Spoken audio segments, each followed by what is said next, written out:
বোরের গরু গাছ বদলায়। আমরা জানি যে গল্পের গরু গাছে ওঠে। তো আমাদের যে বোরে আছে, বোরে আবদুল্লাহ, সে তো তার গল্পের গরুকে গাছে তুলে দেয়। তারপর সে আবার গাছটাও বদলায়। তো এই আলোচনাটা কিছুটা বোরেকে নিয়ে, কিছুটা ইস্টবেঙ্গলকে নিয়ে। এটা আ মূলত একটা সামগ্রিক একটা জেনারেল একটা আলোচনা।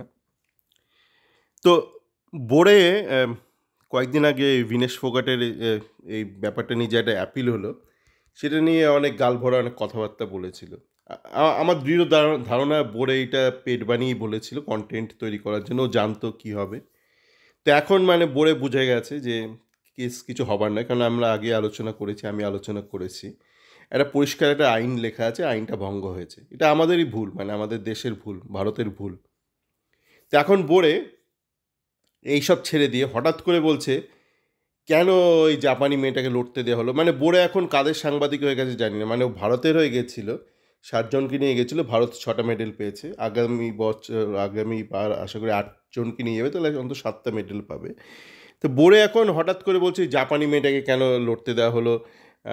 কিউবান মেয়েটা আম তো ফাইনালে উঠলো, মানে ভিনেশ ডিসকোয়ালিফাই হওয়ার দরুন। তো রেপাচাজ রাউন্ড, সেখানে কেন জাপানি মেয়েটাকে লড়তে দেওয়া হলো?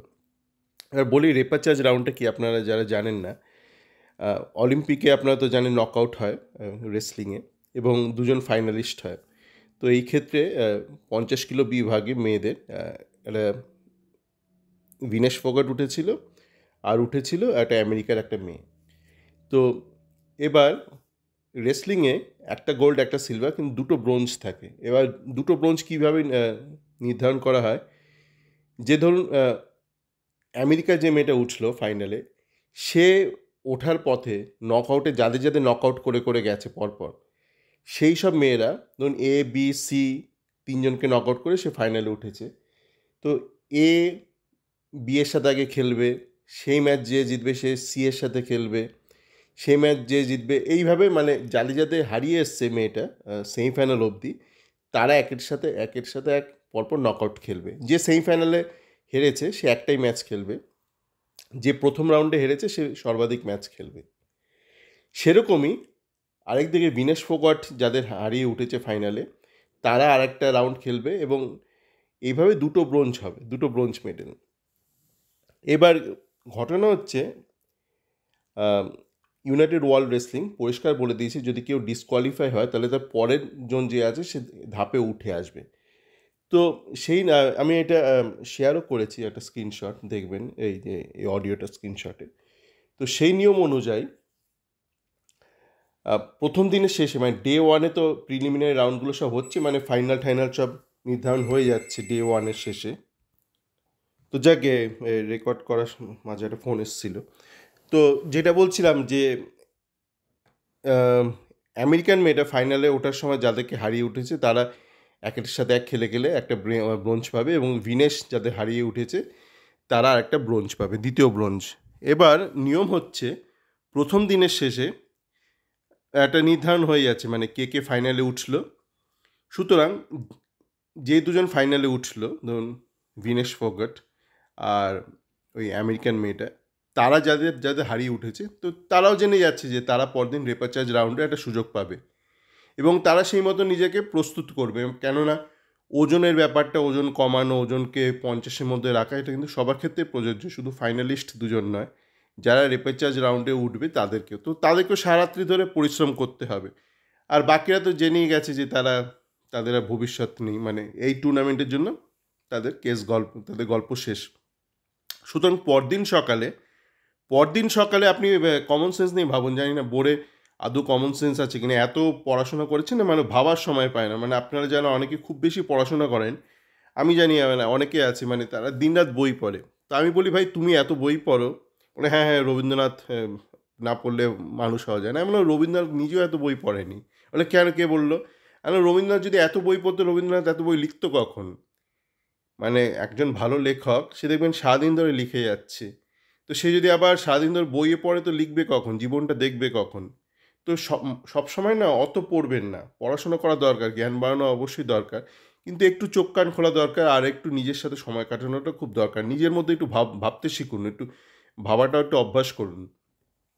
তো এই যে ধরুন একটা মানসিক প্রস্তুতির ব্যাপার আছে, তো এটা তো মানে রেপাচার্জ রাউন্ডে দিনের শেষে ডে ওয়ানের শেষে তো দুটো শ্রেণীর লোক বুঝেই যাচ্ছে যে একটা এই ক্ষেত্রে আমেরিকান মেয়েটা যাদেরকে হারিয়ে উঠেছে, আর অপরদিকে যারা ভিনেশ ফোগাট যাদের হারিয়ে উঠেছে। তো পরদিন সকালে ভিনেশ ফোগাট ফেল করেছে ওজন মাপার পরীক্ষায়। তো তার ফলস্বরূপ কী হয়েছে, ও যাকে হারিয়েছিল কিউবান মেয়েটা, সে ফাইনালে উঠে গেল, এবং কিউবান মেয়েটার আগে যাদের হারিয়েছিল তারা রিপাচার্জ রাউন্ডে গেল। এটা খুবই লজিক্যাল। এখন মানে হঠাৎ করে বোর্ডে বলছে না, মানে ওই কিউবান মেয়েটা যাদের হারিয়ে উঠেছিল তাদেরকে দিতে হবে, এই ভিনেশ ফোগাট যে সিরিজকে হারিয়েছে তাদের না। এটা একটা বোকা বোকা হয়ে গেল, এবং সবচেয়ে বড় ব্যাপার এটা একদম অপ্রাসঙ্গিক। ভারতকে এই নিয়ে অ্যাপিল করেছে যে কেন কিউবান মেয়েটা যাদেরকে হারিয়ে উঠেছে তারা সুযোগ পাবে না। একটা ফালতু কথাবার্তা নেই, এটা একটা টোটাল ফালতু কথাবার্তা। ভারতে তা তো ভারত মানে ইন্ডিয়ান অলিম্পিক অ্যাসোসিয়েশন নিজে থেকে অ্যাপিল করেনি, ওটা একটা প্রো বোনো হয়েছিল, মানে স্বতঃস্ফূর্তভাবে কিছু বোধহয় প্যারিসে থাকা ভারতীয় কিছু মানে লিগাল মানে লয়ার তারা এটা প্রো বোনো করেছিল নিজে থেকে স্বতঃস্ফূর্তভাবে, অর্থের বিনিময়ে নয়। তো তারা কি মানে এই বিনেশের জন্য কেসটা অ্যাপিল করেছিল, নাকি ওই মানে জাপানি মেয়েটার যা কেন সুযোগ পেলো? এগুলো একদম টোটাল ফালতু কথাবার্তা। মানে কন্টেন্ট নিয়ে কিছু একটা বলতে হবে, কিছু একটা হ্যাজাতে হবে। মানে বোর্ডে গিয়ে অনেক বড় বড় কথা বলেছিল, এবার আমরা এত পাবো তত পাবো, হ্যাঁ। তো আলটিমেটলি দেখা গেলো বোর্ডে নিজে নিয়ে গেছিলো 7টা মেম্বার, ভারত 6টা মেডেল নিয়ে ফিরছে। তো এরকমই অনেক বোকা বোকা কথাবার্তা হয় আমি দেখি। মানে কালকে দেখলাম একজন লিখেছে যে ভারত কেন 6টা ফোর্থ প্রাইজ পেয়েছে, এইটা নিয়ে একটা কিছু একটা করা উচিত। তো দেখুন, ভারতকে আপনাকে এটা ম্যাথমেটিক্যালি বুঝতে হবে ভারত কতগুলো ব্রোঞ্জ পেয়েছে। ভারত বোধহয় কটা, একটা সিলভার আর 5টা বা 4টে এরকম ব্রোঞ্জ পেয়েছে, মানে থার্ড পজিশন। তা আপনার যতগুলো থার্ড পজিশন, আপনার ফোর্থ পজিশনে তো তার থেকে একটা দুটো বেশি। তো এটা তো খুব লজিক্যাল, একটা পিরামিড স্ট্রাকচার হয়। আপনার কি কখনো এটা হতে পারে যে একটা টিম খালি গোল্ড পেলো আর সে কোনো সিলভার পেলো না, কোনো ব্রোঞ্জ পেলো না? এটা একটা লজিক্যাল। আপনার টিমে আপনি ভাবুন যে ব্রোঞ্জ যদি 4টে 5টা হয়, তাহলে ফোর্থ পজিশন তো তার ডবল হওয়া উচিত। ভারতের তো বরঞ্চ ভালো কনভার্সন রেট, আপনি 4টে ব্রোঞ্জ পেয়েছেন আর আপনি ভাববেন মানে ফোর্থ পজিশন হবো না, সবাইকে ডাইরেক্ট থার্ড হয়ে যাবে, এরকম কোনো সম্ভব নয়। যেমন আসলে এই লজিকের ব্যাপারটা না মানে পুরোপুরি মানে সাধারণ মানুষের ঘেঁটে আছে। যেমন গতকাল দেখছিলাম ইস্টবেঙ্গলে বেশ কিছু ইউটিউবার, শুধু ইউটিউবার না, ইস্টবেঙ্গলে অনেক ফ্যান, কেউ কেউ আমার পরিচিত, তারা বলছে এক্সট্রা টাইমে জার্নালিস্টের যে একটা দুর্ঘটনা ঘটে, মানে মারধর করা হয় বা যাই হোক, যাই হয়ে থাকুক, আর সেটা পেট বানিয়ে বলছে এই হয়নি সেই হয়নি, এই হয়েছে সেই হয়েছে, তর্ক হয়েছে বিতর্ক হয়েছে। তা আমায় বলছে একজন ফ্যান যে দাদা তুমি কি ছিলে এয়ারপোর্টে? আমি বললাম আমি ছিলাম না। তুই ছিলি? না আমি ছিলাম না, আমার এক বন্ধু বলেছে। আমি তোর বন্ধুকে আমি বিশ্বাস করবো কেন? তুই নিজেও ছিলি না, আমিও ছিলাম না, আর তুই ভাবছিস তোর কথাটা বিশ্বাস করতে হবে আমাকে। যাকে ঘটনা হলো যে এই কিছু ইউটিউবার দেখি বলছে যে এই ইস্টবেঙ্গলের কিছু ফ্যানরা নিজেদের মধ্যে কেলাকেলি করছিল, মানে মারপিট করছিল পাতি বাংলায়, ঝাড়পিট করছিল। তার কারণ আবার দিচ্ছে না, তারা নাকি খুব ফ্রাস্ট্রেটেড, মানে এত গরমে এতক্ষণ দাঁড়িয়েছিল আনোয়ারের জন্য, কিন্তু আনোয়ার এত ভিড় হয়ে যাওয়ার দরুন আনোয়ারকে অন্য গেট দিয়ে বার করে নেওয়া হয়েছে। না, আনোয়ারকে দেখতে না পেয়ে তারা নাকি মানে ক্ষোভের চোটে নাকি নিজেদের মধ্যে মারপিট শুরু করে দিয়েছিল, এবং সেই মারপিটের দৃশ্য নাকি এক্সট্রা টাইম, রেস স্পোর্টস জাতীয় কিছু চ্যানেল ওগুলো ছবিগুলো তুলে ফেলেছিল, ভিডিও তুলেছিল। তখন তাদের উপর এরা চড়া হয়েছে, কেন আমাদের বাজে মুহূর্তের ছবি তুমি তুললে? তো এই ইউটিউবার আবার বলছে এইগুলো কেন তোলা হলো। মানে ব্যাপারটা হচ্ছে আপনি পাবলিক প্লেসে যা ইচ্ছা তাই করবেন, মারপিট করবেন, এই করবেন, কিন্তু কেউ মানে কোনো সংবাদ মাধ্যম সেগুলো তুলতে পারবে না। মানে দরকার হলে এরপর দিন হয়তো এই ইউটিউবাররা বলবে যে এয়ারপোর্টের আশপাশে যত সিসিটিভি ক্যামেরা আছে সব ভেঙে দিতে হবে, কারণ আমরা ওখানে কি মারপিট করবো, আমরা ফ্রাস্ট্রেটেড হব, আমরা যদি দেখতে না পাই কোনো আমাদের যাদেরকে আমরা অভ্যর্থনা জানাতে গেছি তাদের যদি আমরা তাদের সাথে সেলফি না তুলতে পারি, আমরা ওখানে মারপিট কেলাকেলি করব।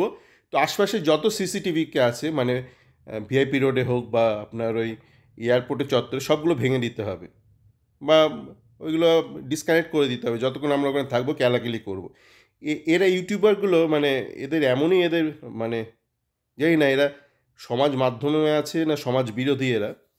তো বলছে যে আমরা বারবার ওদেরকে মানে চেপে ধরেছিলাম যে এগুলো ডিলিট করতেই হবে, করতেই হবে ডিলিট। তো ডিলিট করতে চাইছিল না, তখন ক্যামেরা ধরে আমরা টানাটানি করছিলাম, ধস্তাধস্তি হচ্ছিল, কিন্তু গায়ে কেউ হাত তোলেনি। মানে আপনি লোকের ক্যামেরা ধরে টানাটানি করতে পারেন, ধস্তাধস্তি করতে পারেন, গা জড়ি করতে পারেন, শুধু মানে একটুখানি ওই ওটা থুবনায় কিছু ঘুষি-টুসি মারেনি, তাই মানে তত বাকিটা অ্যালাউড মনে হচ্ছে। এদের কথাবার্তা শুনে যে বাকিটা অ্যালাউড, মানে ধস্তাধস্তি, গা জোয়ারি, মানে তোমার মোবাইলে কেন মানে এই পাবলিক প্লেসের ছবি মানে মারপিটের ছবি ডিলিট করো, ডিলিট করো। আবার একজন বলছে আমার ছেলেও বলছিল ডিলিট করো। মানে কিরকম গর্বিত বাবা, কিরকম গর্বিত বাবা বলছে আমার ছেলেও বলছিল ডিলিট করতে হবে, ডিলিট করতে হবে। তো এই ধরনের সব ইউটিউবার আছে মানে এরকম লজিকের ছিরি।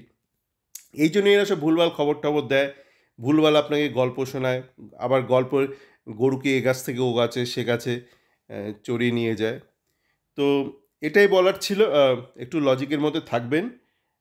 একটু মানে বিবেক, বিচার বুদ্ধি দিয়ে ভাববেন। দেখবেন আশপাশের লোক ভালো থাকছে এবং আপনিও ভালো থাকবেন। সকলে ভালো থাকবেন।